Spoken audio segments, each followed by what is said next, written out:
fiz de brasileiro de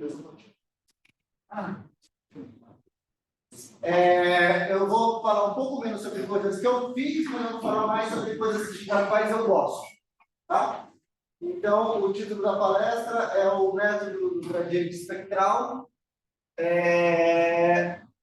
proximal e algumas aplicações, algumas novas aplicações. Eu vou tentar ver se esse negócio está funcionando, mas parece que não está funcionando.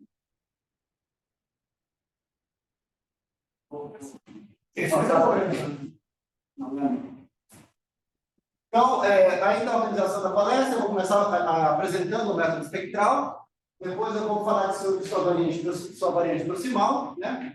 E depois eu vou brincar um pouco com o método espectral, aplicando ele em alguns problemas nos quais eu consegui resultados interessantes, engraçados e etc. e tal.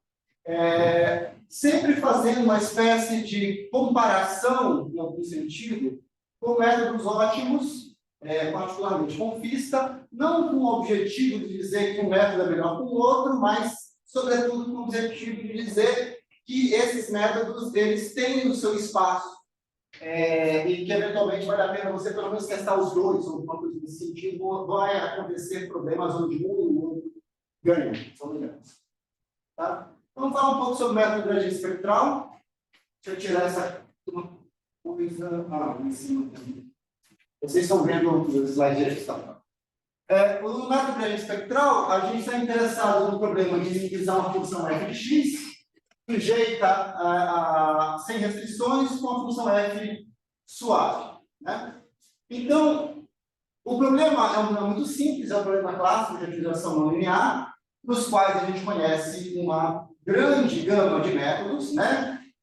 Gradiente máxima descida, Newton, quase Newton, gradientes conjugados, etc. E quando a gente tenta se mover para a situação de problemas com dimensão muito, muito alta, a gente está falando de milhões de variáveis, alguma coisa assim, em geral, a gente tende, hoje em dia, a olhar para métodos que usam apenas informação de primeira ordem, porque as informações de ordem mais alta são objetos grandes demais, né?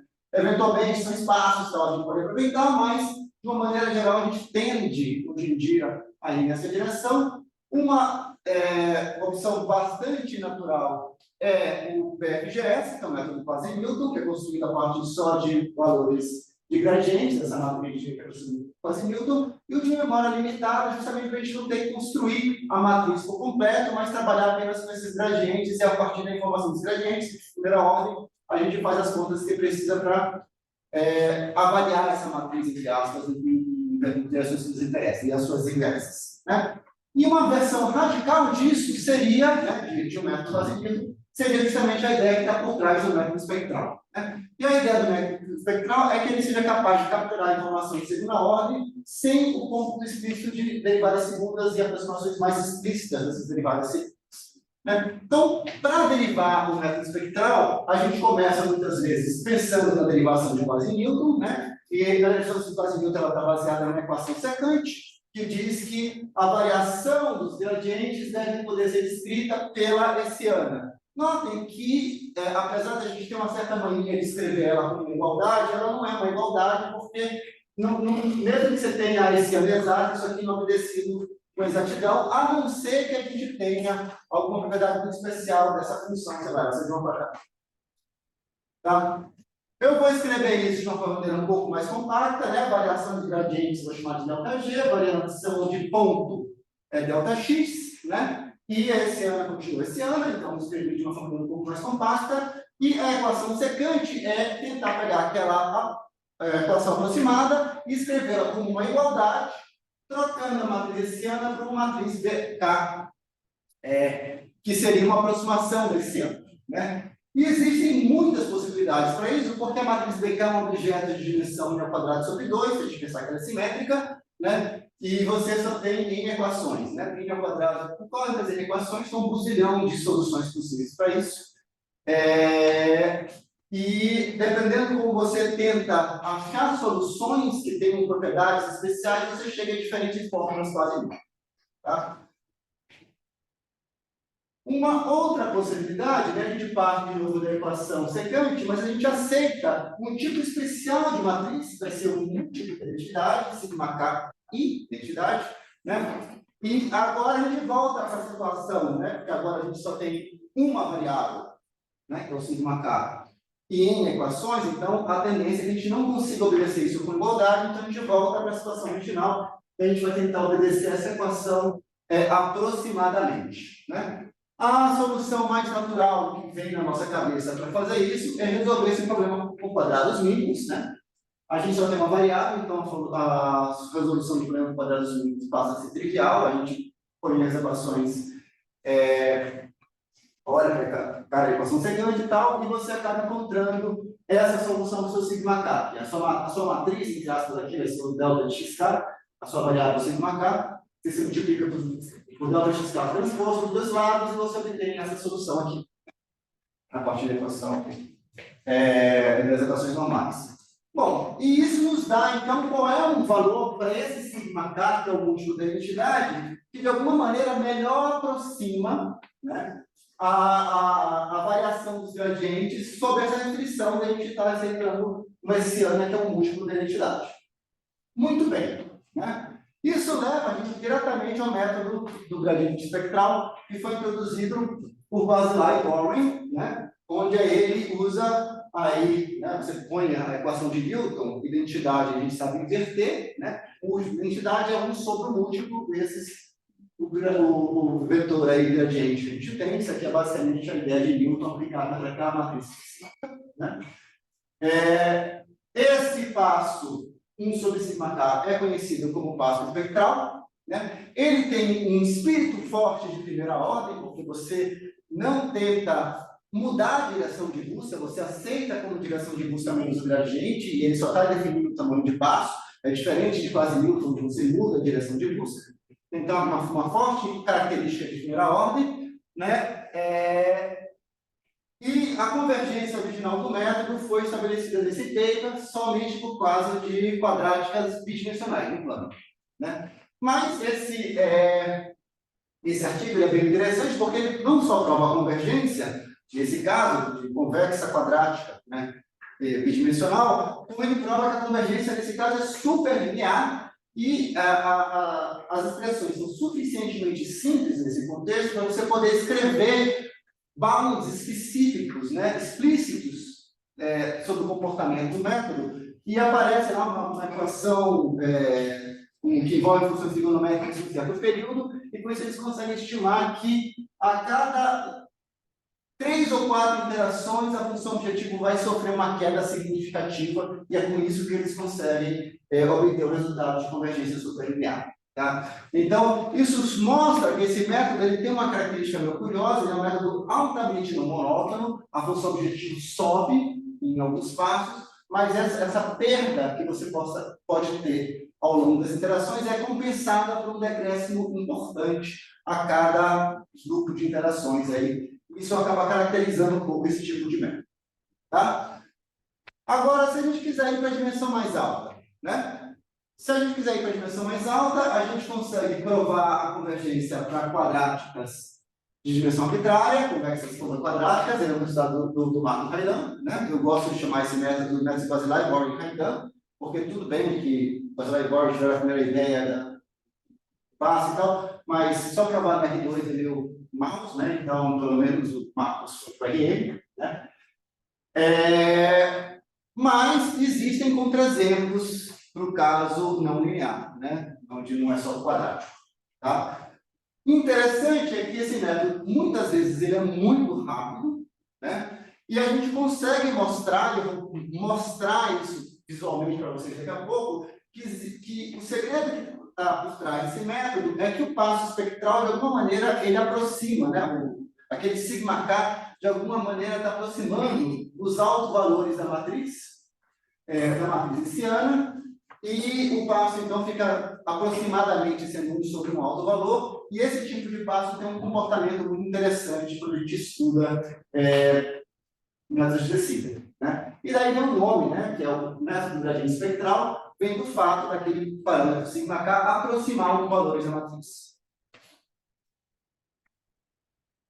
Tá? Para vocês verem o método funcionando, isso aqui é uma rodada típica, né? Aqui a gente tem o valor da função objetivo, na escala y a gente está em log, o que a gente vê é variações bastante nervosas, entre aspas, vamos colocar assim, do valor da função objetivo, mas com mergulhos tipicamente seguidos, né, logo depois de subidas abruptas, né, que estão associados justamente a essa capacidade, logo depois dessa subida, você aproximar bem um dos autovalores e, com isso, você ganhar, né, mais do que você perdeu na subida e conseguir ter a convergência. E, nesse caso, a gente precisa ver um comportamento aí de convergência superlinear. Né? Então, a função está caindo cada vez mais rapidamente. No final, chegando a precisões extremamente altas, 10 a menos 22. Se vocês olharem a norma do gradiente, que é o nosso critério de parada, a gente não sabe o valor ótimo, ele também tem um comportamento semelhante aí, ao que a gente viu na função objetivo. Bem, a norma do gradiente ela varia, ela sobe, mas eventualmente ela desce o suficiente para compensar a perda que aconteceu na subida. Né?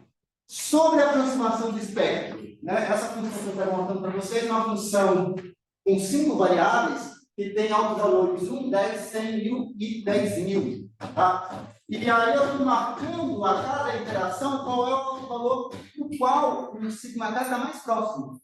Né? E a gente vê que o sigma k ele passeia pelo conjunto de autovalores, às vezes pegando de 10 mil, outras vezes pegando de 100, outras vezes pegando aproximando o de 10, outras vezes aproximando o menor, de 1. Né? Ele passeia ao longo desse espectro da matriz, capturando de alguma maneira essa informação. E é interessante a gente sobrepor os dois gráficos, né, o comportamento da função objetiva junto com a aproximação do espectro, e a gente vê que muitas vezes os decréscimos fortes acontecem junto com momentos onde você acerta autovalores com uma precisão um pouco maior. Então, isso mostra que há uma íntima ligação para a compreensão desse método, essa capacidade de entender a sua aproximação, a aproximação dos autovalores da matriz hessiana, no caso quadrático, que é esse caso aí. Tá? Bom, o que a gente viu naquele gráfico é que o método ele tem esse comportamento não monótono da função objetivo e ele é intrínseco do método, né? Junto com a análise feita originalmente por Baselay e Born. O que eu quero dizer com isso? Eu quero dizer que você tem que aceitar as subidas da função objetivo para poder chegar perto de uma boa estimativa de alto valor e, com isso, você ganhar depois, né? Depois dessa subida. E isso entra em choque com as estratégias clássicas de globalização que a gente tem em programação linear, que normalmente tentam forçar um decréscimo monótono da função objetiva ao longo das interações. Tá? Bom, a solução para isso é desenvolver ou encontrar na literatura técnicas de globalização, técnicas de busca linear, que aceitem a não monotonicidade. Essa sacada, de novo, é do Marcos, né? Ele introduz essa ideia de você usar buscas não monótonas, em particular a do Grilo, Montoneiro e Lucidi, né? E a mistura, né, de um método espectral com uma busca não monótona para globalizar o método, para evitar que ele falhe em situações que ele eventualmente iria falhar, dá origem a um método que é altamente eficiente e simples, né, para a otimização sem restrições, né, não linear. Né? Isso aqui é no caso não só quadrático, no caso não linear em geral. Tá? Se você faz isso e tenta estudar a teoria, né, você acaba provando teoremas de convergência que tem esse tipo de cara aqui. Você mostra que o limite dos gradientes vai a zero, né? Que em um ponto o limite é o máximo local da função, e se o número de pontos estacionários da função no conjunto de nível que você está considerando é finito, então a sequência XK converge. Então, esse tipo de teorema de convergência você vai ter o limite de pontos estacionários que não são péssimos, eles não são máximos locais. Podem ser pontos de célula, mas não são máximos locais. Muito bem. Então, crash course aí de método do gradiente espectral, né? Mas agora vamos falar um pouco sobre o método do gradiente proximal, né? no método do gradiente espectral, ele originalmente foi construído para o caso restrito. Só que a gente, eventualmente, está interessado em resolver problemas com restrições. Então, como é que você faz isso daí? Isso foi feito aqui pelo Mário, Ernesto e pelo Marcos, né? Mais uma vez, é o método do gradiente espectral projetado. Então, o que você faz é que você tenta pensar no método do gradiente projetado, você dá um passo na direção do método gradiente e projeta sobre o seu conjunto de restrições, né? Usando como tamanho de passo o passo espectral. E você tem alguma expectativa que isso funcione bem, né? Que você não perca as duas propriedades do método gradiente espectral sem restrições. Tá? Você faz isso junto com aquela ideia da busca monótona e você obtém um método que é altamente eficiente para resolver problemas de escala muito grande, né? É um método que está muito bem implementado, com uma implementação padrão feita pelo Ernesto, aí que foi metida junto com esses trabalhos, com pelo menos 2 papers aí, um na Science, que fala mais da teoria, outro na Thomas, que fala mais da implementação, né? Que já foi muito usado e testado, né? Então, se vocês quiserem, vocês vão lá no site do Ernesto e pegam essa implementação do método. Se vocês quiserem usar uma implementação desse mesmo método feito para a Júlia, vocês estão com... Vocês estão no pacote que foi feito pelo Mário Martins, né? Um pacote para a Júlia com essa implementação desse método. Né? Eu tenho uns pitacos também nessa implementação hoje em dia. Isso. O Leandro tem um pacote que eu acho que se chama SPG Proj, se eu não me engano. SPG Proj. SPG Proj, que é isso? Em Python? Em Python acho que não tem. O Leandro não fez em Python. Bom, mas vejam, qual é a ideia que está ali? A ideia que está ali é que você tem um método com restrições e você faz, basicamente, o método gradiente projetado, que é dou um passo na direção do meu gradiente seguido de uma projeção. Tá? Só que essa ideia ela tem uma extensão muito natural, que é o método gradiente proximal. No método gradiente proximal, a gente imagina que está minimizando uma função que é soma de duas funções, f mais h, onde a f é uma função suave, então posso falar dos gradientes de f, e a função h, apesar de não suave, ela é o que a gente chama de proxy friendly, né? De proxy amigável. O que isso quer dizer? Quer dizer que a gente consegue calcular o seu operador proximal de maneira eficiente, seja por um algoritmo muito rápido, seja até por uma fórmula fechada.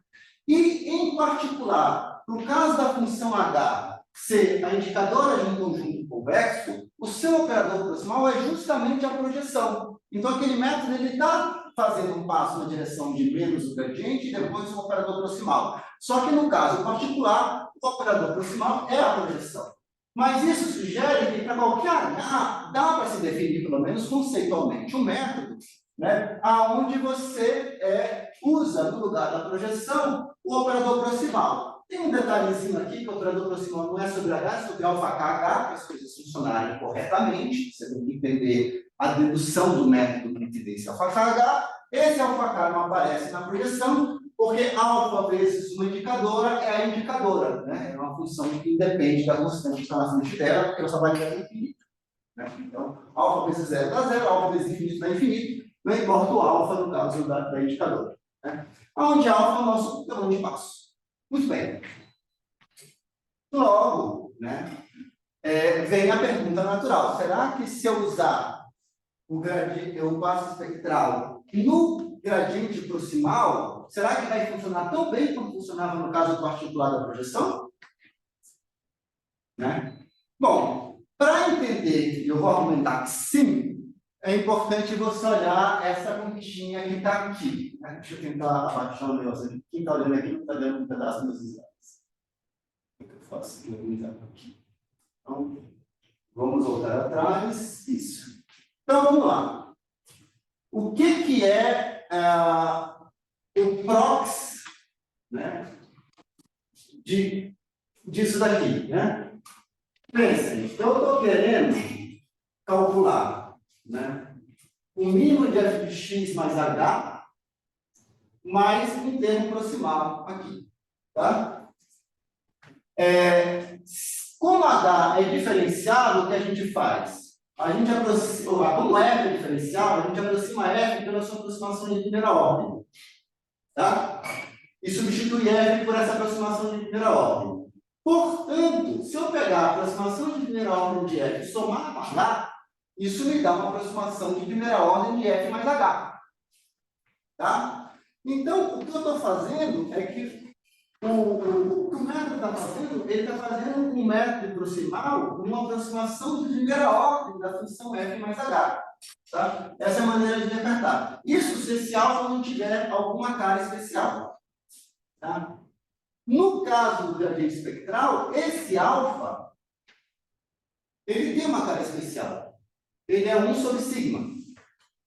Tá? Então, se você substituir 1 sobre sigma e pega o H e coloca para cá, para a direita, você vai olhar que o que ele está fazendo é o seguinte: eu tenho a aproximação de primeira ordem da F, né? Aí eu somo nela sigma k sobre 2 vezes a norma ao quadrado, isso me dá uma aproximação de segunda ordem, entre aspas, da função f.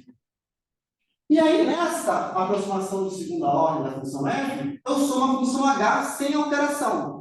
Então, eu tenho uma aproximação de segunda ordem, entre aspas, da função f mais h. Então, o que eu passo do gradiente proximal, quando ele usa o passo espectral está fazendo, é minimizar cada interação uma aproximação de segunda ordem da função como um todo. Por isso, esse método tem que funcionar bem.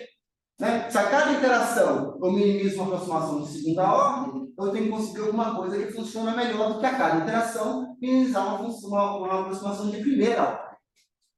Tá? Então, essa simples organização de contas sugere que esse método vai funcionar bem. Tá? Então, vamos tentar ver o que vai acontecer aqui. Bom, primeiro sobre a teoria, para fazer teoria desse tipo de método, assim como foi feito no artigo original do Mário, Ernesto e Marcos, né, o segredo é você aceitar que, no teorema de convergência global, você não vai tentar fazer uma análise local, você quer garantir que o gradiente vai a zero. Né? O ponto que você vai obter é estacionário de primeira ordem. E, para isso, tanto faz o passo, contanto que você deixe o passo dentro de salvaguardas. Você tem um passo mínimo e um passo máximo. Né? Então, se você usar salvaguardas e você pegar técnicas usuais para provar que o método do gradiente vai convergir junto com a função monótona, você consegue resolver fazer esse tipo de coisa para esse método do gradiente proximal espectral. Tá? E o tipo de resultado que você obtém é que, se os passos estiverem dentro de salvaguardas, então os pontos de acumulação vão ser monocobre estacionários. Né? Aqui notem que a teoria é bastante geral, lidando inclusive com casos não convexos, esses resultados são bastante recentes, acho que são de 2023 ou de 2022, do Kanzel e do Lelis. Tá? E, qualitativamente, é o mesmo tipo de resultado que você tinha, né, do ponto de vista de convergência global, do método para o caso restrito não linear. Tá? Bom, só que quando a gente fala do modelo composto, que é F mais H, onde H é Fox-Friendly, naturalmente, uma pessoa treinada na maioria dos lugares que se ensina programação não linear hoje em dia, vai falar assim: não, peraí, Paulo, esquece esse negócio, a gente sabe o que tem que usar nesse caso, a gente tem que usar um método lógico do tipo FISTA. Tá? Você está inventando moda, ninguém usa isso daí, esquece esse negócio aí. Você só está usando isso daí porque, sei lá, no Unicamp fizeram o método gradiente proximal projetado e você está querendo, gradiente espectral projetado, e você está querendo forçar um pouco o uso disso daí. Vamos usar o FISTA. Né? Por quê? Cara, implicitamente já falaram isso para mim. Implicitamente, assim, já perguntaram: mas por que você está usando isso e não está usando o FISTA? Como assim? O FISTA é a única coisa que vem na cabeça nesse momento. Bom, e veja, o FISTA é 10, cara. O FISTA é um método muito legal mesmo. Então, a pergunta faz algum sentido. Tá? É mais mainstream, ganhou mais os corações e mentes da comunidade, então as pessoas lembram dele naturalmente. Ele, de fato, é um ferro. Paulo. Disculpa interromper. Mas FISTA me parece que é para H a norma L1, ¿no? ¿O es para cualquier H? O FISTA original é para, acho que inclusive ele é para qualquer H, e o exemplo que eles usaram foi para norma N1. Tá bom. Mas é Porque o nome soft threshold, blá blá, é quando a norma é 1, o nome. Você tem razão, Cláudio, mas se você olhar o artigo original é para qualquer H, mas eles usam para norma N1 porque eles estavam querendo vender para essa comunidade de processamento de imagens. Então, eles compraram. Isso aí eles compraram, essa questão de imagem comprou. Então, eles usaram marketing na hora de dar o nome para o método. Tá? Mas eles são, de fato, muito estudados, rápidos, né, bastante robustos, são incríveis. Tá? Existem muitas variantes do Vista, né, e eles estão baseados em dois ingredientes principais. A ideia de momento ou inércia, né, que é uma maneira intuitiva de você aumentar a velocidade de conversão do método, junto com o uso de uma sequência auxiliar, né, que corre junto com a sequência XK, que eles chamam de sequência YK, que eu tenho uma certa dificuldade, porque eu estou aceitando a minha incompetência de entender completamente de onde é que ela vem, mas que, de fato, quando você pluga essa sequência extra, né, não olha só na inércia do XK, mas coloca essa sequência, a inércia nessa sequência extra, e você vai olhando para a prova funciona bem e você vê que, de fato, o método se acelera, tendo a característica de ser um método ótimo. Ele atinge o melhor bound que você pode ter em termos de velocidade para combinação de certas classes de métodos. Né? E esses métodos ótimos de primeira ordem, eles têm dominado, como disse, eles foram comprados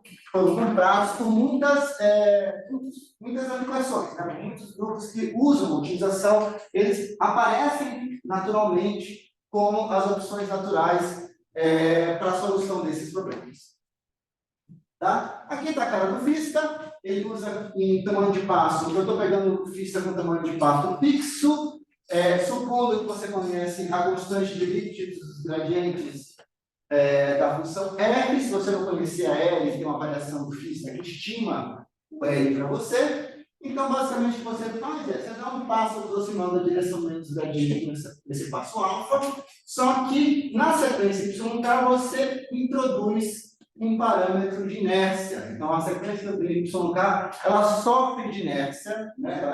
ela é atualizada usando essa ideia da inércia, né? No momento. Né? E aí você dá um passo para aumentar XK mais 1 a partir do YK, e o YK você constrói a partir da sequência XK. Né? Não estou dizendo que é fácil de entender qual é o interplay, né? Qual é a relação que existe entre XK e YK, mas se você seguir as demonstrações, em geral são bastante algébricas, pouco geométricas, você entende que esse método funciona e funciona bem. Tá? Bom, então, agora eu vou mostrar um pouco a ideia do método gradiente proximal espectral em ação e, eventualmente, fazer comparações com pistas. E, repito, mesma coisa que eu fiz lá, apesar de aqui não estar com o risco de estar pisando tão fortemente no carro de alguém, né, mas depois disso de um workshop, eu não estou querendo dizer em nenhum momento que o gradiente espectral ganha sempre, eu só estou querendo dizer que existem situações onde ele é interessante, tá? E caso a caso você vai ter que estudar. Obviamente, também, como eu estou interessado em mostrar o gradiente proximal espectral, há uma tendência que os exemplos que eu escolhi sejam exemplos aonde ele se dá melhor do que o Vista. Tá? Mas isso é um viés proposital. É só para mostrar que existem situações onde ele é interessante. O Vista não precisa de complexidade, né? Precisa de complexidade, mas tem teoria para casos complexos também. Então, não sei se tão forte quanto do espectral, mas tem. Bom, então, vamos lá. Primeiro caso, intersecção de conjuntos complexos. Esse é um problema bonitinho, porque ele é fácil de entender, é fácil de fazer desenho, é fácil de ver o que está acontecendo. Então, no meu caso, eu tenho dois conjuntos convexos, C1 e C2, né? E eu quero encontrar um ponto na intersecção de C1 e C2. O método mais clássico para esse tipo de problema é o método das projeções alternadas, onde eu alterno projeto sobre C1, pega essa projeção, projeto sobre C2, pega essa projeção, projeto sobre C1, projeto sobre C2, projeto sobre C1, e daí consegue essa sequência converge para um ponto na intersecção. Caso exista, esse método pode ser traçado de volta ao von Neumann, né, que é o pai aí no sentido da matemática aplicada moderna e da computação moderna. Esse tipo de método ele pode ser visto como um método de subgradiente com um tamanho de passo do tipo Poliak, né? Aplicado na função distância a C de um ponto, para qualquer um dos dois Cs que você está interessado em olhar aqui, tá? Mas essa função distância a um conjunto convexo é uma função convexa, porém suave, né? Ela tem mais ou menos o comportamento da norma euclidiana. A função convexa, mas tem um biquinho ali no zero que é no suave. Tá? Como é que você faz com a norma euclidiana? Você eleva ao quadrado. Então, se você elevar ao quadrado, você transforma aquele biquinho, né, numa curvinha bonitinha e aparece a diferenciabilidade, inclusive, do zero, né, que não existia. A mesma coisa funciona aqui. Se você levar ao quadrado a distância a um conjunto convexo, você tem uma função que é suave, né? Basicamente, que na hora que você vai encostar no conjunto, que é a hora que aparecer a quina, né, é zero no conjunto, e de repente aparece a distância. Então, aparecer a quina, ali você justamente está dando o mesmo efeito que você dá na norma ao quadrado. Então, ela passa a ser suave. A gente sabe, inclusive, com a constante de Lipschitz, a constante de Lipschitz é a mesma da norma ao quadrado, é a constante 1, né? Então, a gente pode tanto aplicar o SPG quanto o física, né, para resolver esse tipo de problema. Então, como é que eu vou aplicar o SPG ou física? Eu vou resolver esse problema aqui. Eu quero achar a intersecção de C1 e C2. Eu vou minimizar a distância ao quadrado a C2, sujeito a estar em C1. Então, a parte diferenciável vai ser a distância C2. E a parte não diferenciável, cujo prox vai ser a projeção, é estar em C1. Tá? E aqui eu estou pegando um exemplo aqui, que é esse exemplo onde eu tenho um dos conjuntos é um círculo, o outro conjunto é uma reta vertical que intercepta o círculo de maneira não trivial, sem ser né? Então, se eu pegar para esse exemplo aqui, aplicar os dois métodos, o que eu faço é o seguinte: eu obtenho. Para projeções alternadas, o resultado que a gente tem diz que a convergência deveria ser linear. E nada é mais linear do que esse gráfico aí. Tá? No caso do SPG, não tem teoria explícita para esse caso em particular, mas a gente tem expectativa de convergência superlinear e acontece. Né? E por FIST, a gente também tem expectativa de convergência altamente eficiente e também acontece. Né? Então, o FIST ele consegue atingir precisão menor do que 10 a menos 8 com 6 iterações, o SPG com 11 e o projeções alternadas não atingiu até o 77. Não, atingiu no 77, 10 a menos 8 é exatamente essa altura. Bom, muito bem. Então, a gente olha para isso, como eu disse para vocês, o FIST é incrível e ele se mostrou incrível nesse caso aqui. Muito bem. Então, o que a gente vai fazer agora? A gente vai para o caso aonde o método das projeções alternadas funciona mal. Então, dá para provar que converge se tiver intersecção. Mas, nesse caso particular, que a intersecção é o único ponto, ou seja, que a reta é tangente ao círculo, né, a convergência é comprovadamente sublinear para o método de projeções alternadas. Né? Então, a gente vai ter que ver o método de projeções alternadas se dando super mal, mas observem que, curiosamente, e vou falar a mesma coisa que eu falei em março, e já abriu, não fiz nada, né? Então, eu estou falando a mesma coisa para mim mesmo. O FISTA também aparenta ter um comportamento sublinear ou uma linear bem lisinha, né? Enquanto o espectral mantém a sua convergência rápida. Parece muito rápida, mas é por causa do número de interações aqui, que é 2000. Tá? Então, não é que ele, sei lá, converge com interação. Aqui tem 2000 interações. Então, o que acontece quando eu dou um zoom ali no espectral? É isso aqui, uma convergência linear perfeitinha também, mais uma vez. Então, como eu disse lá no workshop, eu tenho que provar isso. Eu tenho que pegar o exemplo, é um exemplo simples, eu tenho a expressão de todo mundo, o método vai ser simples nesse caso, tentar fazer o que o Basilar e Morgan fizeram no caso deles e mostrar que se a intersecção for não trivial, tem convergência linear, se a intersecção for trivial, for um único ponto, tem convergência linear. E se ia ser mais legal ainda se eu provasse que o FISTA tem convergência sublinear, né? Nesse caso. Mas eu fiz uma observação experimental. Né? Matemática também se faz no computador com experimentos médicos.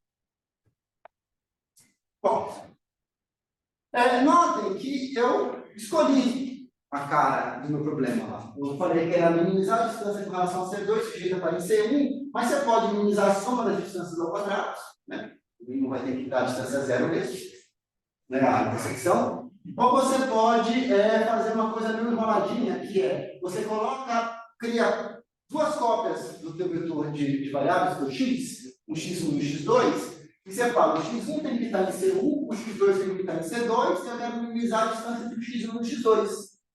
Né?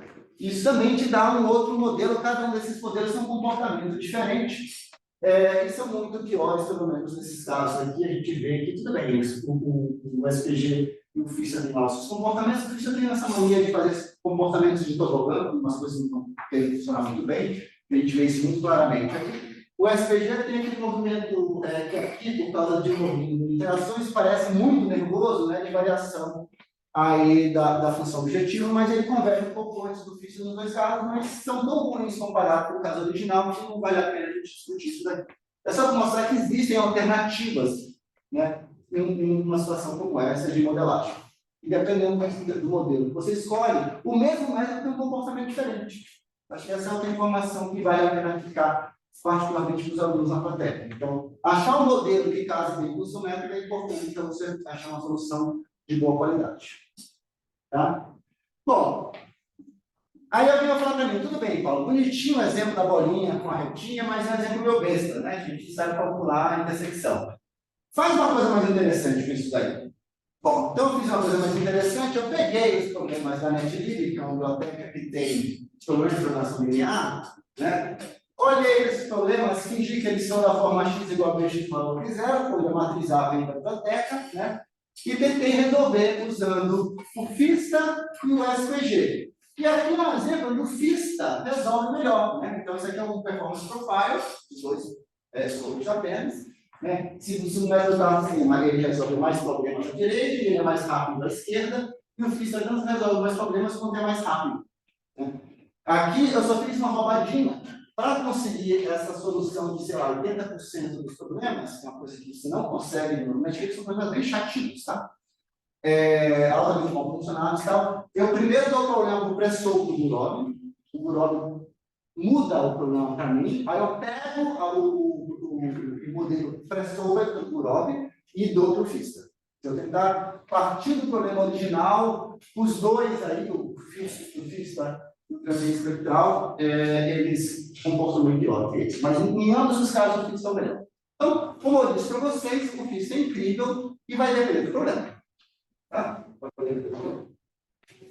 Um outro exemplo que eu também fiz era um exemplo onde eu tinha uma matriz que eu conhecia alguns valores dessa matriz e eu queria encontrar uma matriz semi-definida positiva que tivesse aqueles valores fixos. Esse problema de completamento de uma matriz é uma matriz semi-definida positiva é um problema razoavelmente clássico, importante em estatística, e aqui um exemplo onde o SPG domina o FISTA. Então, tá aí. Um problema sério, a x igual a bx igual a zero, onde o FISTA domina o SPG, e um problema sério, onde o SPG domina o FISTA. Tá? Então, como eu disse, dependendo do seu problema, um dos dois métodos pode ser o mais interessante. Todos esses problemas podem ser escritos como problemas de viabilidade, eu estou tentando resolvê-los como problemas de viabilidade. Paulo, mas o eixo X dos seus dois performance profiles mostram muita mais superioridade no primeiro caso, porque esse vai ter 2.2, né? O eixo X vai estar 10 a 4, 2 a 4, enquanto no outro o eixo X para em basicamente é como se o SVG fosse 2 ao quadrado, 4 vezes mais rápido do que eu fiz na maioria dos problemas que redondam. Tá? Por outro lado, a dominância é mais absoluta, né? Sim. Mas o espírito é esse. Depende do problema, um dos dois pode levar vantagem. Só isso que eu queria dizer. Muito bem, vamos pegar outro problema assim que já me interessaram ao longo da minha carreira, né? Ao longo da minha filosofia. Então, o problema que me interessou foi o laço. Né? O laço, ele é um problema que não é um problema de viabilidade, é um problema que tem aquela cara do problema. Né? Eu quero minimizar o AX menos B ao quadrado, que é uma função suave, quadrados mínimos, mais lambda vezes a norma do x, só que a norma 1 do x, Isso é uma função de regularização que a gente usa. O problema é para tentar induzir esparsidade. Né? E essa função é claramente não suave. Então, você não pode usar a utilização suave para isso aqui, porque tem um termo não suave, porém, a norma 1 do x, ela tem um operador proximal isso muito fácil de computar, pode até ser tornar um pouquinho, a linearização suave, soft thresholding. Tá? E a aplicação, né, do método do gradiente proximal espectral a esse problema tem um nome na literatura, é o SPARSA, que foi introduzido por Figueiredo do Wright. Tá? Veio um pouquinho depois do método do gradiente espectral projetado, do Mário e do Ernesto, que era por causa da projeção como operador proximal, para esse problema no espaço. Né? E até onde eu conheço, esse é o primeiro exemplo de se eu tentar usar o método do gradiente espectral com um operador proximal que não era a projeção. Bom, em problemas laço, eu estou usando aqui uma biblioteca que eu desenvolvi, que eu compilei junto com um aluno cujo doutorado eu orientei, que é o Ronaldo, que eu orientei com a Sandra era comentador, o Ronaldo Lopes.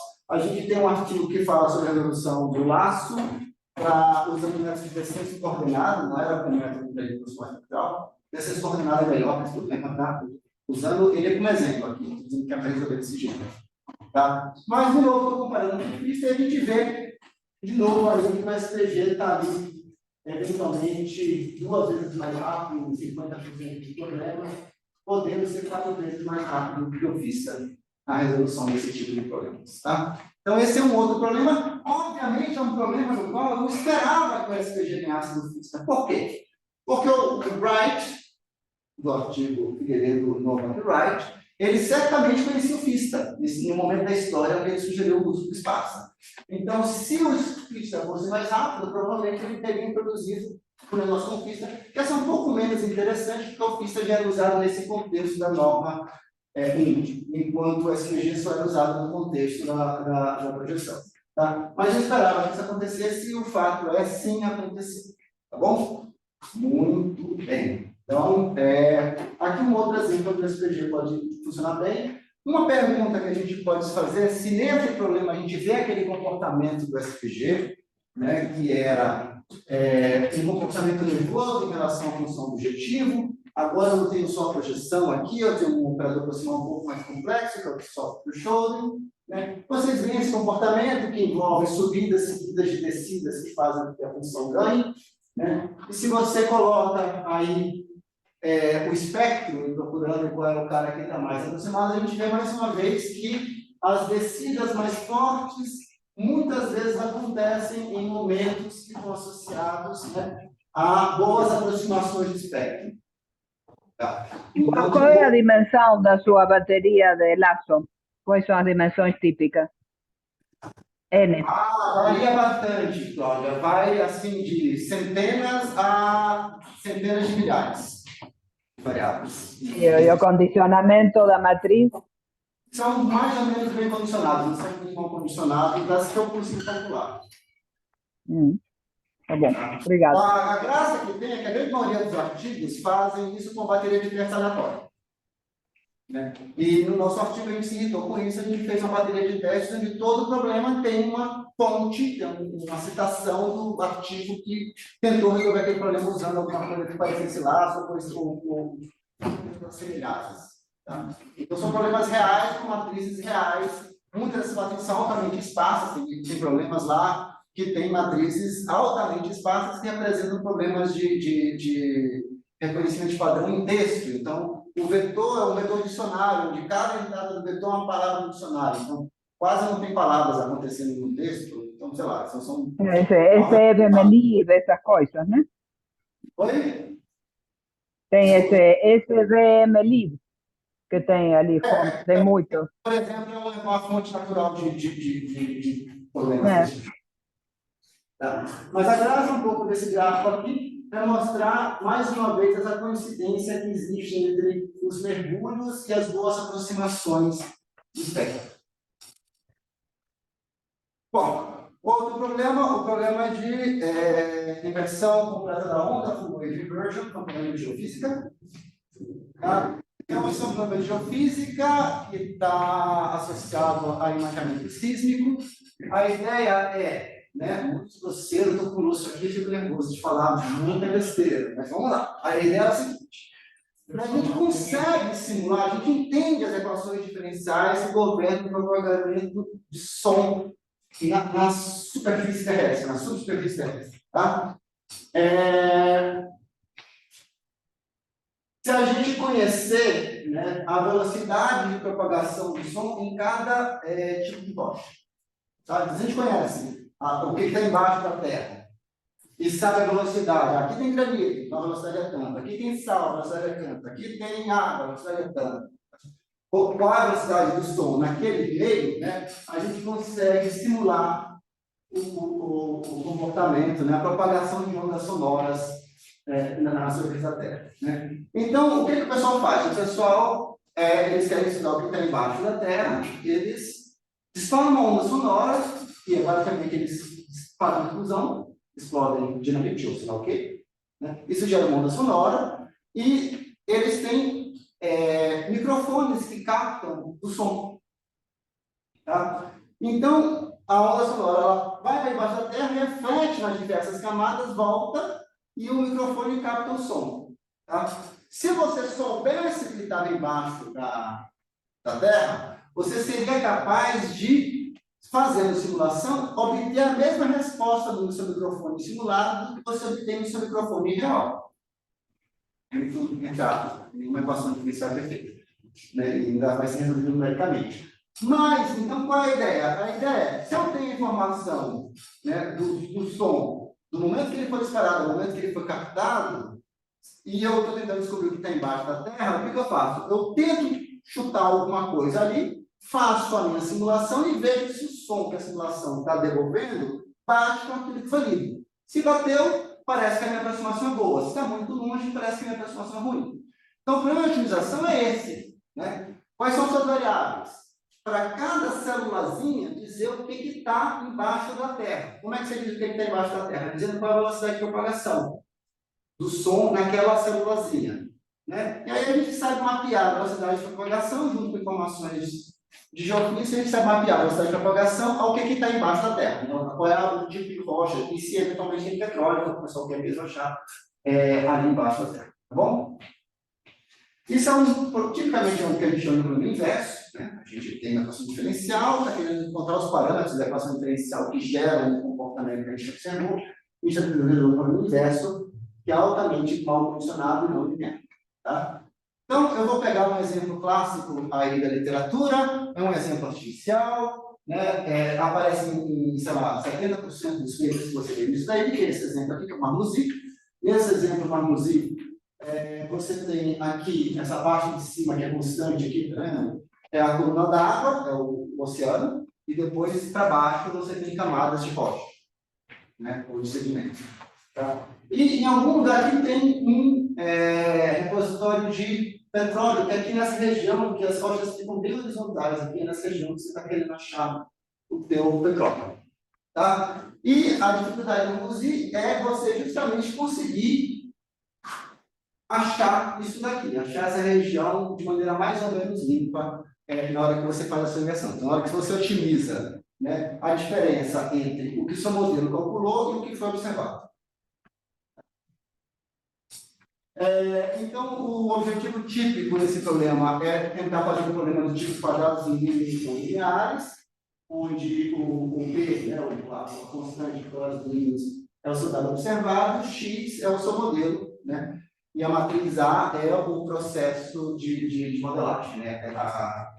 O software de equações diferenciais. Né? Boas notícias, é possível calcular a função objetiva do gradiente, né? Mesmo quando você resolve isso usando sobre equações diferenciais, resolvendo uma equação diferencial que a gente chama de adjunta, calculadora do gradiente, né? E as avaliações são altamente paralelizáveis, tanto em CPU quanto em GPU. A má notícia é que, mesmo sendo altamente paralelizável, a quantidade de conta que você consegue fazer em uma certa unidade é muito limitada, né? Precisa de muita conta. Então, se você não quiser esperar mais do que alguns dias, o seu budget, a quantidade de operações que eles gostariam que a gente fizesse, eles dê algo como de 20 a 40 avaliações de função. Tá? E não muito mais do que isso. O que basicamente diz que é plenamente possível, né? Para qualquer pessoa mais ou menos casual. Mas é o que se tenta fazer. Né? Métodos clássicos como o LDFGS, que eu já comentei, P, agora aqui com uma caixa para evitar que você tenha eles funcionam razoavelmente bem se você começar próximo ao modelo correto, e eles falham miseravelmente se você não tiver uma boa estimativa inicial. Então, isso aqui é o que eu quero dizer com falha miseravelmente. Isso aqui é você tentando usar o LDFSD, usando 1000 interações. É claro que eu fosse a barra global, 1000 interações aqui, eu estou usando uma mais super grossa, né? 1000 interações a partir de uma velocidade constante. Né? Sempre disseram para mim que o sonho era conseguir resolver esse negócio a partir de velocidades constantes. Isso não é uma coisa fácil de fazer. Qual é a estratégia que a gente tentou usar para atacar esse problema? Está longe, está pronto ainda, mas a nossa estratégia é tentar usar o algoritmo espectral proximal, usando como regularização a variação total. A variação total é uma regularização que induz na sua imagem, no seu modelo, que você tenha camadas, regiões de constantes, ou na horizontal ou na vertical, tá? Que no nosso caso é dizer que em grandes regiões ali do nosso espaço, a rocha é uniforme, e aí tem uma outra camada de outra rocha, e tem uma outra camada de outra rocha, mas você tem regiões onde o modelo é uniforme. Né? Existe, para a valorização total, o operador proximal não tem fórmula fechada, mas existem algoritmos altamente eficientes para calcular o operador proximal e que devolvem soluções com altíssima precisão. E no nosso contexto, que a avaliação da função é tão cara, rodar um desses algoritmos é totalmente de graça. Então, do ponto de vista do problema, a avaliação do operador proximal é uma fórmula fechada. Tá? E, pelo menos na teoria, a gente pode tentar usar o grande proximal espectral nesse caso. Tá? É isso que acontece se a gente faz exatamente a mesma coisa que o LBFG, que a gente fez com o LBFG-SB, partindo exatamente da mesma velocidade, a velocidade era constante igual a 4,75. Tá? E o que a gente vê é uma falha também catastrófica, mas permita-me dizer que talvez menos catastrófica do que a falha do LBFS. Existe aqui algumas coisas que são do modelo original, que você não conseguia ver naquilo que você obteve a partir da LBFSB. E se vocês olharem aqui, existe alguma coisa naquela estrutura aqui, que é onde estava o petróleo, né? O reservatório. A gente quer furar o poço, o reservatório. Tá bom? Bom, o que a gente tentou fazer aqui? A gente, conversando com alguns colegas que trabalham nesse problema, eles me chamaram a atenção que a função é altamente não convexa e nervosa, no sentido subjetivo. Ela tem variações abruptas, né? Mas essas variações abruptas são muitas vezes mais associadas a conteúdo de alta frequência do que a conteúdo de baixa frequência. Né?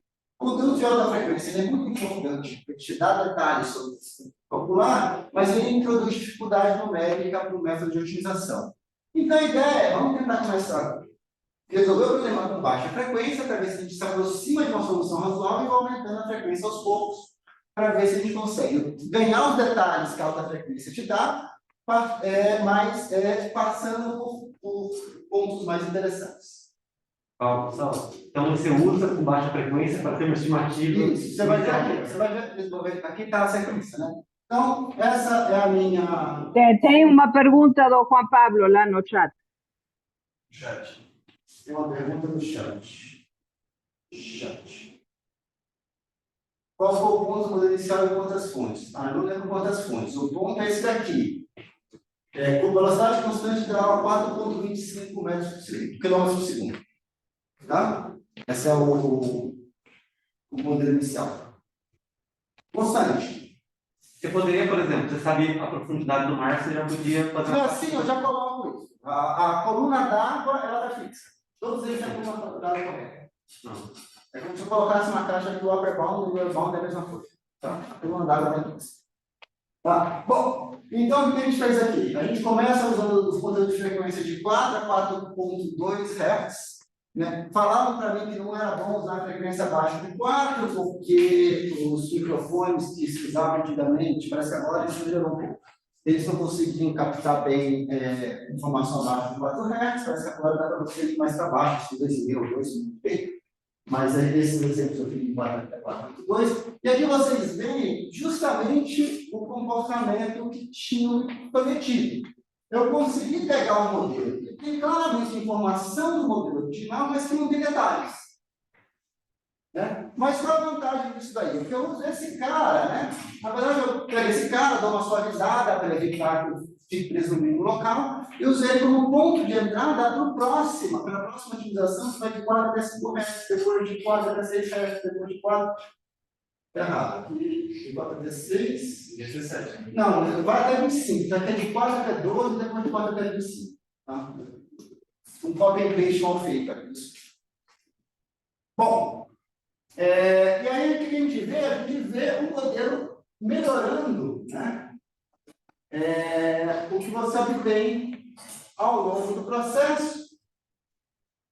Não vou dizer que assim, a gente achou o reservatório aqui, mas chegando muito mais perto, considerando que a gente está começando de uma velocidade constante, não de um modelo aproximado, do que a gente conseguia antes.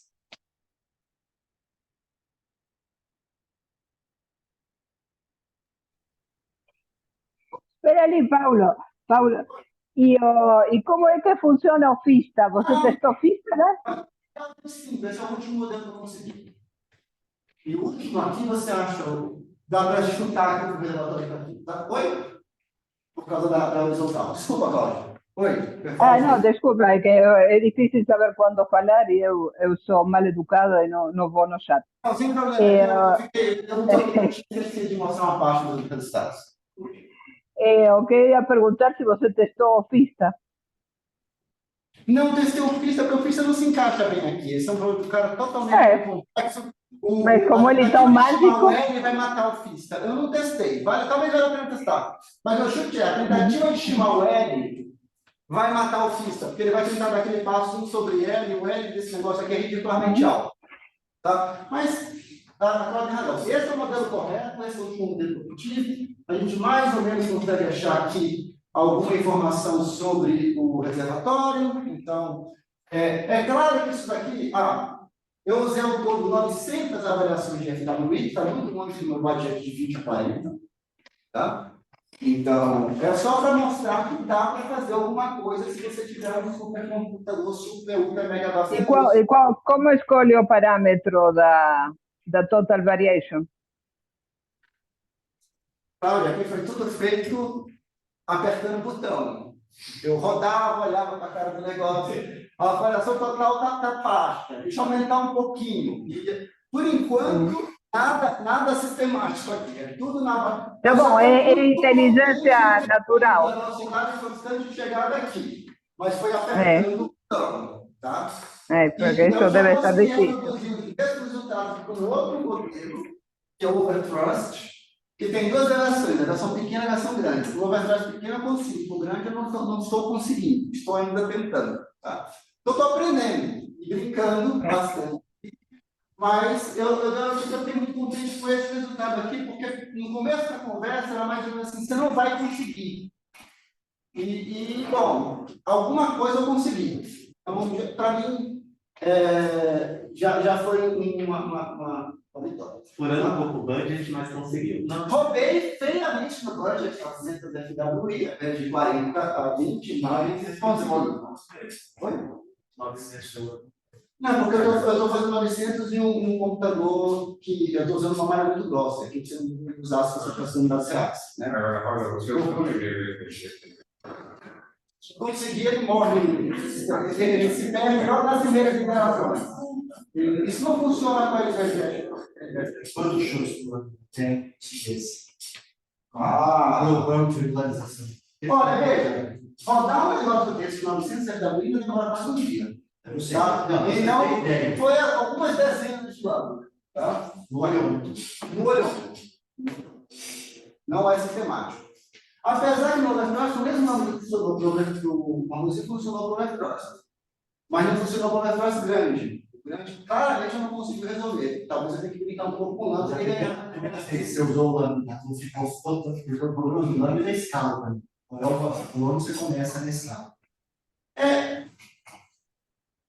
A unidade do varejo não é a unidade da Uma unidade de esse é o problema. Depois que você acha um que está razoável, você vai em volta E dele. aí, tem uma roubada, eu não vou contar, é difícil contar os roubos que você faz, mas tem roubada aqui, né? O problema, a gente mostra isso aqui na velocidade, mas na hora de resolver, a gente resolve esse problema, por causa da solução da equação diferencial, na velocidade ao quadrado, que é 1 sobre velocidade ao quadrado. Tá? Então, a variação total, ela está composta com uma função não linear nessa brincadeira, que meio que mata a nossa intuição. É muito difícil ter intuição por causa dessa composição. Eu cheguei a tentar resolver o problema na velocidade, mas não funciona. Então, eu desisti. Eu desisti, mas é difícil, de fato. E é uma brincadeira chata e lenta. Como falou. A equação diferencial fica linear. Uma quadrada fica linear. Eu tenho que resolver na velocidade. O 900 demora um dia, mais ou menos. Sei lá, meio dia. Agora, tem uma que você pode ficar rodando e testando, rodando e testando. Você roda e vai fazer outra coisa. Ahora, Pablo, ese proceso de arrote do lambda no oleómetro, no sé qué, traduca en enigma agrícola. A pergunta é, o seu oleómetro era um oleómetro de acordo com a solução que você conhecia? Pois é, esse é outro problema. Uma hora está chamando a atenção do problema. Qual é o problema do Marmuzzi? Eu já vi a solução. Né? Então, quando eu olho a resposta de isso aqui está errado, está não razoável, obviamente eu não consigo ser neutro. Seria muito mais interessante, o Jorge está tentando arranjar um problema mais simples, mas o problema que ele tem assim é muito maior e elástico. Então, ele tem muito mais parâmetros. Isso aqui eu te contei que eu estou estudando. Como medir sem saber a solução. E aí, o legal era ter um problema que eu não soubesse a solução. Então, a minha única informação fosse: eu estou esperando que tenham camadas de rocha. Então, sei lá, tem que ter umas coisas assim que estão mais variando na horizontal do que na vertical. Tem algumas coisas que a gente tem ideia. Né? Podia até, sei lá, alguém me mostrar fotos de regiões daquela região. O pessoal tem poço. Eu não tentei colocar isso poço. rivaliza muito. Eu não tentei colocar informação de Tem que poço. pôr, porque a gente vai ver como sem Informação de poço, pessoal, deixa eu explicar o que é informação de poço. É você imaginar que alguém foi aqui e fez um furo. E aí, como a pessoa fez o furo, ela sabe aqui, em uma posição horizontal, ela sabe todas, né? Ela sabe todas as camadas. Porque o cara literalmente furou, então ele ia furando e pegando amostras tá bom, mas ele sabe as camadas, então você pode colocar uma restrição que diz aqui, né? Pode ser uma restrição de caixa, sei lá, mas aqui tem que colocar a informação dizendo aqui, olha, aqui, né, nesse poço tem essas camadas, naquele poço tem essas camadas. Assim como eu coloquei informação da bomba d'água, sabe onde é que ela estava, o poço me dá já a informação de fora a fora, né? Isso pode ser muito útil e é prático. Quer dizer, existe a possibilidade de você ter essa informação em problemas reais. Então, não é uma informação absurda, né? Você teve um doutorado para isso e mostrou bons resultados, né? Você põe bastante poço e eles têm nossa guia direitinho sobre isso. Tá. Então, isso é uma coisa que talvez eu devesse incorporar aqui, pelo menos regularizar sempre tem algo. com a regularização, informação de poço e sabe? Isso seria alguma coisa que Se chamam de testemunho de voz, não sei como é que é. Quer dizer que o poço é uma coisa que dá informação que eu tenho em uma posição horizontal e uma na vertical. Não me peça. Eu não conheço isso do ponto de vista de acampo e ver o que está acontecendo.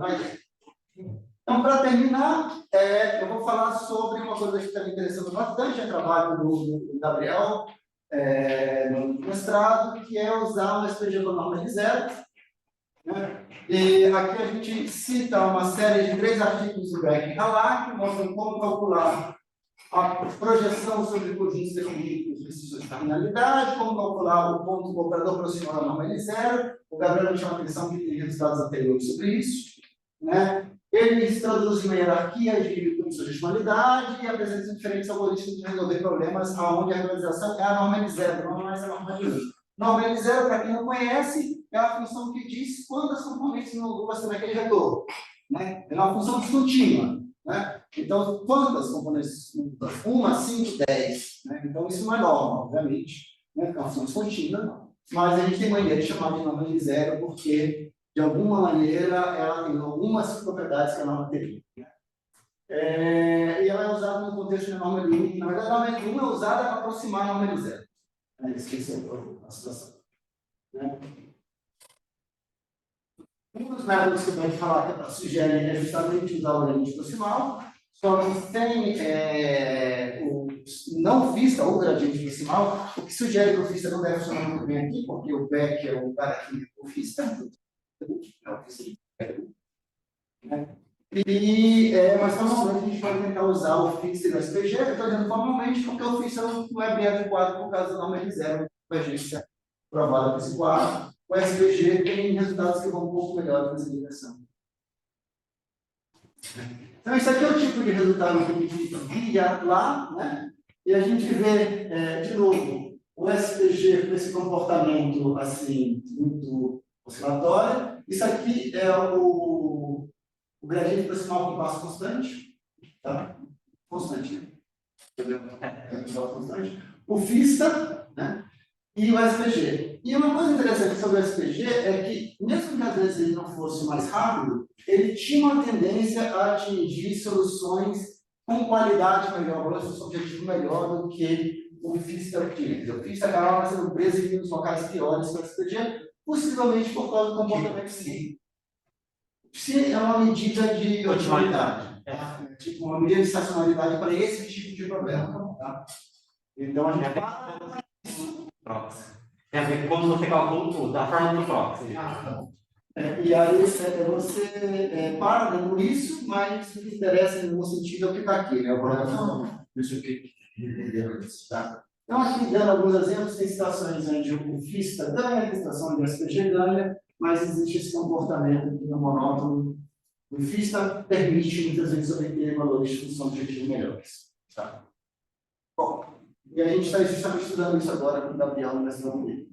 Alguns comentários que a SPG parece melhores, provavelmente tem pessoal não monotonicidade na sua interpretação, apesar que o FISTA tem versões não monótonas também, então a gente tem que tratar isso com de calma. Quando a convergência acontece, ela parece linear, né? O gradiente proximal sem a compasso espectral e o FISTA, eles parecem que ficam presos em pontos locais piores. E existem muitos exemplos nos nossos testes onde os três métodos falham. Nós temos que convergir com aquela necessidade, a gente vai estudar as implementações, estudar e depois jogar adiante. Tá? Conclusões da palestra. Né? Aqui, o gradiente proximal espectral, é engraçado que você usa a mesma sigla do gradiente proximal projetado, o gradiente proximal espectral, parece ser uma boa escolha em vários problemas, e ele é competitivo com métodos ótimos como o FISTA. Né?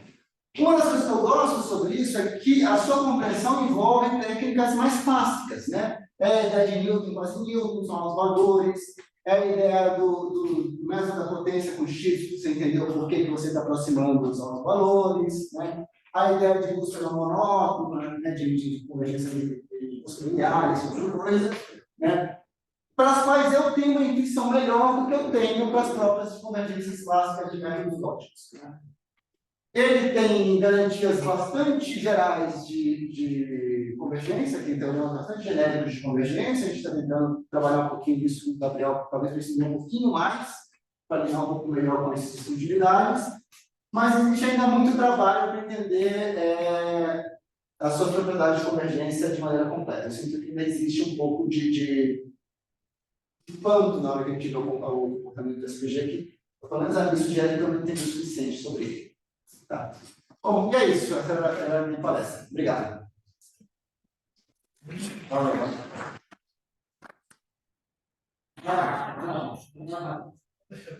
Quando você dice o FISTA que é um método ótimo, é ótimo em que sentido essa palavra? Então, o FISTA, ele foi desenvolvido no contexto de programação convexa. Né?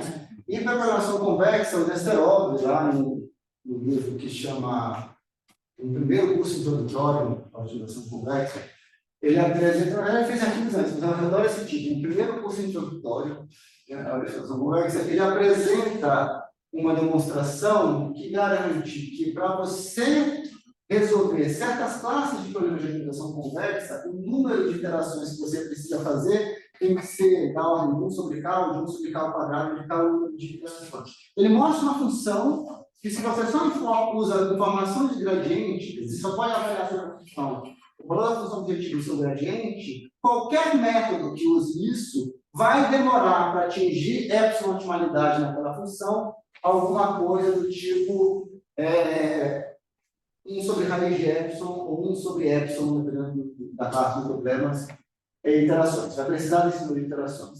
No FIS, ele atinge esse bound. Então, você prova que o número de interações que ele usa para atingir aquela epsilon de qualidade é o número que você precisa para aquela função, que é a função pior do mundo. Uma propriedade do pior caso. É uma propriedade de pior caso, é a função pior do mundo. Eu acho que aí está a quantidade de oportunidades desse tipo. Exatamente. O FIS é um método construído no espírito de quem está olhando assim, qual é a pior coisa que pode acontecer comigo? É isso. Então, vou fazer um método para lidar com isso. A pior situação no mundo é o melhor método possível. Mas o mundo, muitas vezes, é um pouco menos, sei lá, ruim do que o pior caso. Então, se você constrói um método que funciona razoavelmente bem, ou melhor do que o FIS, no caso mais típico, existe ainda esse espaço, né? E funciona pior do que o FIS no caso ruim, para muitos problemas práticos, ele vai ser um método melhor do que o FIS. Né? Então, os métodos ótimos, eles têm essa visão de pior caso. E na literatura, de uma maneira geral, a gente conhece esse fenômeno, não só de otimização, em milhões de coisas. Sabe? Qual o melhor algoritmo de ordenação? Pegando o caso mais bobo. Né? Tem um teorema que mostra que a ordenação mais rápida que você pode fazer, usando só comparações, é em log n. Tá? Então, exemplo de métodos em log n. Sei lá, merge sort. Né? Por exemplo, em log n. Keep sort em log n. Qual o método que o pessoal mais usa? Chama quicksort. Olha que nome complicado. Quicksort. Mas o quicksort, no pior caso, é m quadrado. Ele é n log n só no caso médio. Mas ele, no pior caso, é m quadrado. E esse é um exemplo legal, porque o pessoal tem análise de caso médio. Então, você mostra que o melhor método, ele é ruim no pior caso, mas ele, na média, ele é tão bom quanto os melhores métodos. Só que a constante dele é mais baixa. Então, ele ganha. Então, em programação linear, a mesma coisa. A gente sabe que os métodos de pontos interiores, os métodos que têm as melhores, são os métodos que são inventados no Burov, etc. e tal, porque eles não têm o melhor comportamento prático. Então, tudo bem, existem métodos de passo curto que têm complexidade melhor, mas que não são implementados, porque na hora que você vai rodar os problemas que você encontra por aí, os métodos de passo mais longos, eles têm comportamento melhor. Então, essa não é uma novidade também. Né? Que a análise do pior caso é, de fato, alguma coisa interessante a ser feita, mas ela não resolve, ela não te dá um panorama completo do que acontece no mundo real. Uma dúvida, uma pergunta, eu sempre que vai falar do SVG, aí vem a história do passo, ser uma aproximação do outro valor. Mas se você faz gradiente com busca exata, esse número também vai para o outro valor. Então, eu acho que o mistério do SVG é outro, é a não monotoxicidade.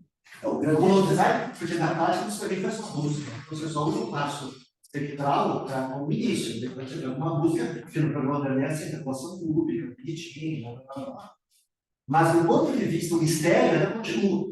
Por que esse passo, que é na verdade, é o passo ótimo anterior, foi assim que eu aprendi, a primeira vez que o Mário explicou para a gente, para nós aqui, foi esse. Você pega o passo ótimo então anterior.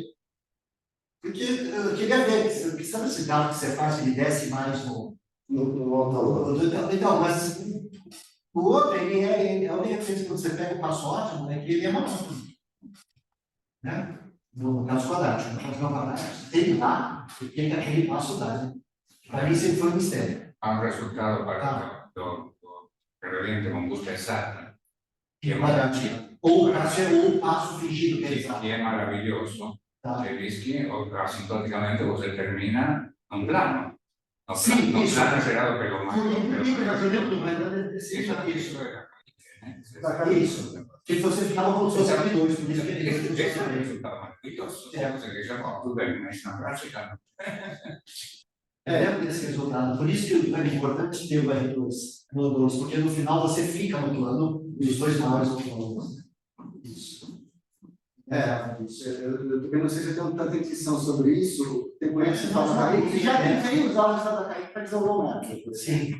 Que melhora em relação ao gradient normal, mas não é pior, é pior que a E ainda tem a versão do gradient espectral que você usa para o gradient total. E depois o gradient total, que é a norma. E tem um outro, e tem uma variante, e tem uma variante espectral, que é do Toraldo, mais, acho que da Daniela, Toraldo, que ele fica alternando os dois, o espectral direto e o outro espectral, com uma regra bem definida. Então, dependendo do que está acontecendo, você está usando o espectral, usando a aproximação direta ou a aproximação inversa. E tem uma regra que diz quando é que você usa um, quando é que você usa. Para quadrática, segundo o Marcos, é quadrática. Para quadrática, zero. No caso do linear, você já não vê diferença. Já Porque a média geométrica dos dois é a solução do quadradinho normal. E também uma maneira nem esse, justamente. tá. Então, mas de fato é como fiz, né? Tem 1 milhão de variantes, esse método também tem 1 milhão de variantes. Se eventualmente algum problema você descobre uma variante melhor do que a outra, não é possível. E a outra pergunta, não sei se eu respondo. É um mistério para mim, como computador. Para não ter Eu realmente não entendi. Mas é aquilo que eu disse, a minha vantagem do espectral é que ele usa ferramentas que eu tenho alguma esperança que a gente ensinar. Enquanto o físico, ele usa ferramentas que você desmonta no meio da prova, assim, ele passa a fazer passe. Ele para de entender e começa só a verificar que uma desigualdade segue da outra, que segue da outra, que segue da outra e não tem mais nada. Essa é uma opção que eu tive. Mais perguntas, pessoal da plateia? Tem o Thiago Silveira com a mão levantada. Desculpa, Thiago. Professor, você está me ouvindo? Tô. Bom, obrigado pela apresentação. Tem umas perguntas sobre FWE, na verdade. Eu estou trabalhando numa empresa especializada nisso há 2 anos. E as perguntas que eu tenho mais relacionadas ao seu modelo inicial. Eu vi que você usou um modelo constante. E eu queria saber se você não usasse um modelo gradiente, simplesão mesmo. Por exemplo, você fixa a coluna d'água em 1.500 metros por segundo. E depois você vem aumentando a velocidade de forma gradiente até o seu final do dado.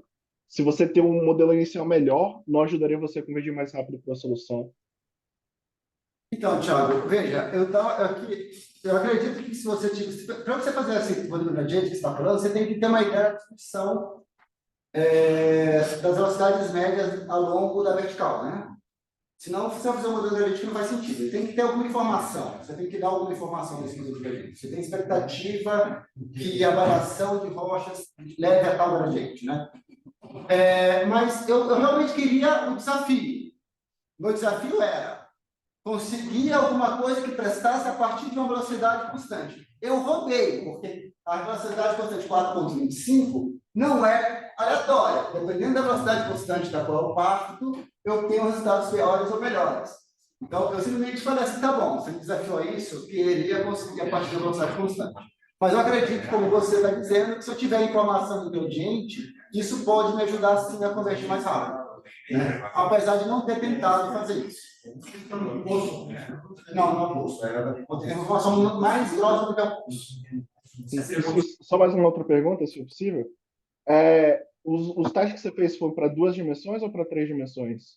Para 2 dimensões. 3 dimensões vai demorar dias para avaliar uma vez, né? Não tem tempo para esperar, não. Ah, tá bom, então era só isso que eu queria perguntar. Obrigado, viu? Tá bom? Paulo, aí para resolver as equações diferenciais, Fala, Felipe, esse cara não sabe. para resolver as equações diferenciais, você usa uma coisa pronta e para obter o gradiente dessas coisas também. Isso tudo é pronto, certo? Sim, eu uso um programa em Python que chama Devito, a partir de uma interface em Julia que chama Judy. O Devito ele gera um solver em C++, ou C, que é compilado e executado para aquelas equações diferenciais em paralelo, e se você tiver um problema grande, na GPU, né? Que é o que eu preciso. Então, você resolve. E para calcular.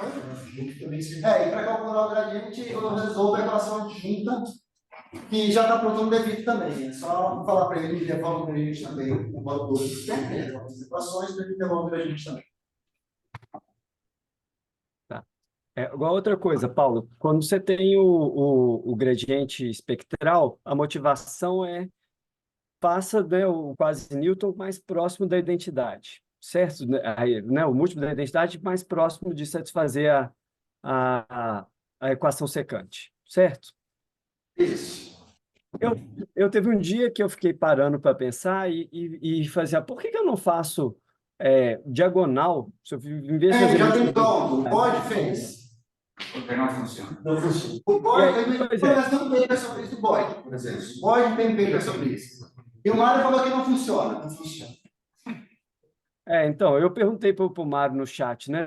Gente, porque se eu quero uma matriz fácil de resolver, por que a gente fica fazendo Não, e é múltiplo igual tudo que eu fiz aqui, diagonal? funciona para diagonal. Então, tem uns métodos desses mas tem uns métodos desses de machine learning aí, eu acho que Adagrad e RMSprop, uma coisa assim, que eles escalam cada Sim. coordenada, eles escalam ela diferente. Sim, E eu fiquei mas não é perguntando uma estrutura espectral, né? Eles não fazem nada. O Adagrad, ele dá um momento diferente para cada coordenada. Ele tem espírito de momento, ele não tem espírito espectral. Não existe mais machine learning com espírito espectral, até onde eu sei, tá? Mas sim, você tem razão, o Adagrad, na verdade, os melhores, né? O Adam, todos os melhores, eles escalam coordenada a coordenada o vetor, e por isso mesmo que eles têm teoria de convergência difícil de ser feita. Lá no Cian, teve um professor, agora esqueci o nome dele, que falou que tinha feito uma boa teoria de convergência, mas se você tem uma ideia, eu peguei uma vez um artigo para ler dessa área de machine learning, para entender o teorema de convergência do cara. O teorema de convergência, basicamente, na hipótese, apesar de não estar escrito desse jeito, falava o seguinte: se você está minimizando uma soma de funções, e todas as funções têm os mesmos pontos críticos, então o método funciona. E é esse tipo de resultado que eu conversei uma vez com um cara da área, o cara falou, mas esse é o tipo de hipótese natural. Entendeu? Olha, o cara tá bom. Se todas as funções são a mesma. Você está me dando uma soma, todo mundo assim, mas eu queria que você me desse uma função só. Mas eles colocam, então, mas isso é natural. Eu, tá bom, eu não quis discutir com o cara, porque para mim é engraçado e para ele era natural. Né? Nossa capacidade de conversa era limitada. Então, mas aí a minha pergunta é essa: será que essa coisa de aproveitar uma coisa tipo espectral em cada coordenada, talvez juntando com essas ideias de momento, não podia acelerar um método desse tipo aí? Posso responder a uma coisa? Se você, essa história de acertar em cada coordenada, tem um problema aqui. Você tem que. Cada ajuste que você faz, seu quociente, tá certo? Então, nesse quociente, o denominador não pode ser anulado. Então, você tem que colocar salvaguarda cada vez que aparece um quociente com um denominador pequeno demais. Então, toda a parte newtoniana secante da história vai para isso, porque na realidade você está. Mesmo se você estraga em uma única coordenada, você já estragou a secante. Então, essa é uma das explicações que eu encontrei alguma vez para justificar que. Resposta: não funciona. Agora, Felipe, a priori, veja, o que você está sugerindo é um pouco mais profundo, que é misturar a ideia espectral com essas ideias do tipo momento. Na verdade, o que você está tentando falar é isso. E, eventualmente, esse momento vai coordenar a coordenada. Porque o que guia a coordenada é a ideia do momento. Não é outra ideia, é a ideia do momento. Então, sim, essa é uma pergunta razoável. Você consegue combinar espectral com o momento? E mesmo assim obter um método razoável? Não sei, eu acho que um ótimo tópico de pesquisa é uma das coisas que está no meu plano de pesquisa dos próximos anos. Né? O meu projeto de pesquisa do CNPq foi estudar o método gradiente espectral proximal. Então, sim, está na minha cabeça desse jeito. Né? Será que eu consigo introduzir momento no gradiente espectral? e mesmo assim obter resultados razoáveis, sem estragar a atividade espectral. O problema espectral é que ele tem essa amarração, tá? Uma interação está amarrada com a outra, está amarrada com a outra, de repente fica bom.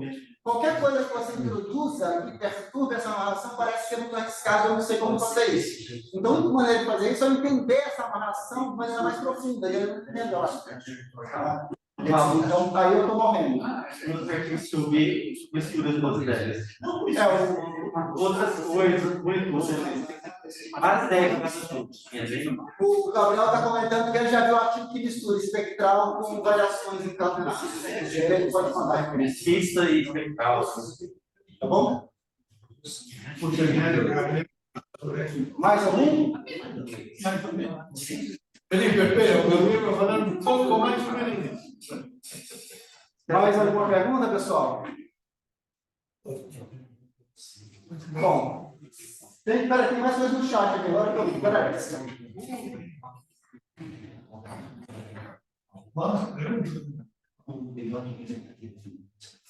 eu achar aqui o chat. Muito obrigada. Já foi. Então já foram todas as perguntas, eu agradeço vocês. E até a próxima segunda. Tchau, pessoal. Tchau.